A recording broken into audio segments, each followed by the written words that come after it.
सुप्रभात बच्चों, कैसे हैं आप सब। उम्मीद करती हूँ आप सब अच्छे होंगे। तो बच्चों, आज की कक्षा में हम पढ़ने वाले हैं अध्याय नंबर 4, जिसका शीर्षक है शब्द विचार। तो इस अध्याय में हम जानेंगे अब शब्दों के बारे में, जो व्याकरण का दूसरा अंग है। तो बच्चों, इस चित्र को ध्यान से देखकर बताइए कि माधव क्या कर रहा है। माधव दूध पी रहा है। यह एक वाक्य है। क्या आप जानते हैं कि वाक्य कैसे बनते हैं? आइए देखें कि इस वाक्य में कितने शब्द तथा ध्वनियां हैं। तो हम यहाँ देख सकते हैं कि जो वाक्य हमें ऊपर दिया गया था उन्हें किस प्रकार से लिखा गया है। तो इन्हें अब शब्दों के आधार पर लिखा गया है। जैसे पहला शब्द है माधव, फिर दूध, फिर पी, फिर रहा और है। तो माधव कैसे लिखा गया है? म जमा आ जमा ध जमा अ जमा व जमा अ, माधव। ऐसे ही दूध, द जमा उ जमा ध जमा अ, दूध। पी, अ जमा ई, रहा, र जमा अ जमा ह जमा आ, है, ह जमा ए। अर्थात ध्वनियों से अक्षर बनते हैं, अक्षरों के मिलने से शब्द बनते हैं तथा शब्दों से मिलकर वाक्य बनते हैं। यानी कि पहले क्या होते हैं? अक्षर, फिर अक्षर के मेल से शब्द बनते हैं और शब्दों के मेल से हमारे वाक्य बनते हैं। अब वर्णों का वह समूह जिसका कोई निश्चित अर्थ होता है उसे शब्द कहते हैं। यानी कि शब्द क्या होते हैं? वर्णों के समूह होते हैं। अब हम यहाँ देखेंगे शब्द का वर्गीकरण। शब्दों को प्रमुख रूप से 4 आधार पर बांटा गया है। पहला है रचना या बनावट के आधार पर, दूसरा उत्पत्ति के आधार पर, तीसरा अर्थ के आधार पर और चौथा है प्रयोग के आधार पर। तो सबसे पहले हम देखेंगे रचना या बनावट के आधार पर किस प्रकार से बांटा गया है। रचना के आधार पर शब्द 3 प्रकार के होते हैं। पहला, रूढ़ शब्द, एक निश्चित अर्थ प्रकट करने वाले ऐसे शब्द जिनके टुकड़े करने पर टुकड़ों का कोई अर्थ नहीं निकलता है, उन्हें रूढ़ शब्द कहते हैं। जैसे घर, सोना, चांदी, हाथ, पैर, घोड़ा, राम, सीता आदि। अब अगला है यौगिक शब्द। योग का अर्थ है जोड़ना। जो शब्द 2 या 2 से अधिक शब्दों के योग से बनते हैं तथा जिनके सार्थक खंड किए जा सकते हैं उन्हें यौगिक शब्द कहते हैं। जैसे पुस्तकालय, काल्य यानी कि पुस्तक जमा आलय। ऐसे ही अगला है विद्यार्थी, विद्या जमा आर्थी। तो ये जो शब्द हैं वो 2 शब्दों के योग से बन रहे हैं। अगला है हमारा योग रूढ़ शब्द। वे यौगिक शब्द जो अपने सामान्य अर्थ को छोड़कर किसी विशेष अर्थ में रूढ़ हो गए हैं, वो योग रूढ़ शब्द कहलाते हैं। जैसे वीणा जमा पानी, वीणापनी, यानी वीणा है हाथ में जिनके, अर्थात सरस्वती। पंख जमा ज, पंकज, पंख यानी कि कीचड़ में उत्पन्न होने वाला, अर्थात कमल। तो हम यहाँ देख सकते हैं कि ये जो शब्द हैं वो किसको, एक विशेष अर्थ को प्रकट कर रहे हैं। ऐसे ही अगला है अब हमारा उत्पत्ति के आधार पर। किसी भाषा में जो शब्द जहां से आया है उस स्थान को उसका स्रोत या उत्पत्ति स्थान कहते हैं। उत्पत्ति के आधार पर शब्द के 4 भेद होते हैं। पहला भेद है तत्सम शब्द। तत् का अर्थ है उसके, अर्थात संस्कृत के, तथा सम का अर्थ है समान।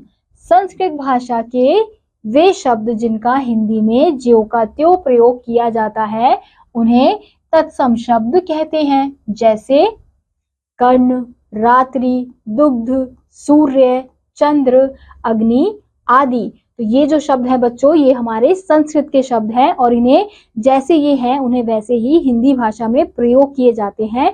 तो ये हमारे होते हैं तत्सम शब्द। अब अगला है तद्भव शब्द। तद का अर्थ है उससे तथा भव का अर्थ है उत्पन्न, अर्थात उससे, यानी कि संस्कृत से बनने वाला। जिन संस्कृत शब्दों का रूप बदलकर उन्हें हिंदी भाषा में प्रयोग किया जाता है उन्हें तद्भव शब्द कहते हैं। जैसे कर्ण से कान, रात्रि से रात, दुग्ध से दूध, सूर्य से सूरज, चंद्र से चंद्रमा, अग्नि से आग। यानी कि वह शब्द जो संस्कृत से हिंदी भाषा में रूप परिवर्तन करके आए हैं, यानी कि उनका वो किससे उत्पन्न हुए हैं, संस्कृत शब्द से उत्पन्न हुए हैं। तो उन शब्दों को हम क्या कहते हैं, तद्भव शब्द कहते हैं।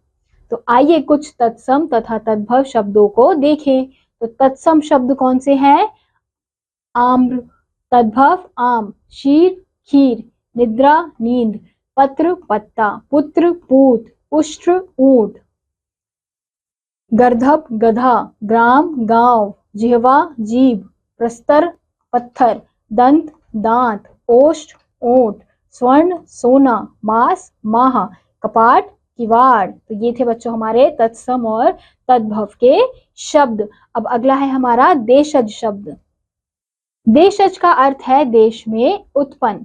सामान्य बोलचाल के जिन शब्दों को देश के भिन्न भिन्न क्षेत्रों तथा आम बोलचाल की भाषा से लिया गया है, उन्हें देशज शब्द कहते हैं। जैसे सड़क, जूता, डिबिया, लोटा, थैला, चिड़िया, कपड़ा। यानी कि ये ऐसे शब्द हैं जो अलग अलग भारत के देशों से लिए गए हैं। तो इन्हें हम क्या कहते हैं, देशज शब्द कहते हैं। अगला है विदेशी शब्द। समय समय पर आए विदेशी लोगों के संपर्क से हिंदी में अनेक विदेशी शब्दों का भी प्रयोग होने लगा है। ऐसे शब्दों को विदेशी शब्द कहते हैं। जैसे डॉक्टर, पेन, स्कूल, मरीज, जहाज आदि। यानी कि जो शब्द विदेशी शब्द से लिए गए हैं, विदेशी के जो शब्द हैं उनसे जो शब्द लिए गए हैं हिंदी भाषा में, उन्हें हम विदेशी शब्द कहते हैं। अब अगला है हिंदी भाषा में प्रयोग होने वाले कुछ विदेशी शब्द। तो पहला है अंग्रेजी शब्द। डॉक्टर, इंजीनियर, जज, पुलिस, कंपनी, टिकट, ये सारे क्या है, हमारे अंग्रेजी शब्द है। ऐसे ही अगला है फ्रांसीसी शब्द। कार्टून, बिगुल, कर्फ्यू, काजू, कारतूस, कूपन। ऐसे ही अगला है तुर्की शब्द। चाबी, तौलिया, बहादुर, लाश, गलीचा, चिक, ये सारे हमारे तुर्की के शब्द हैं। ऐसे ही पुर्तगाली के शब्द हैं मेज, अलमारी, पादरी, फीता, नीलाम, कमीज। अगला है अरबी। अरबी शब्द गरीब, तकदीर, सबूत, मतलब, कुर्सी, ये सारे हमारे अरबी के शब्द हैं। ऐसे ही अगला है फारसी शब्द। अनार, नमक, गुलाब, कमर, आसमान, याद, गुब्बारा, ये सारे बच्चों हमारे फारसी शब्द हैं। अगला है चीनी शब्द।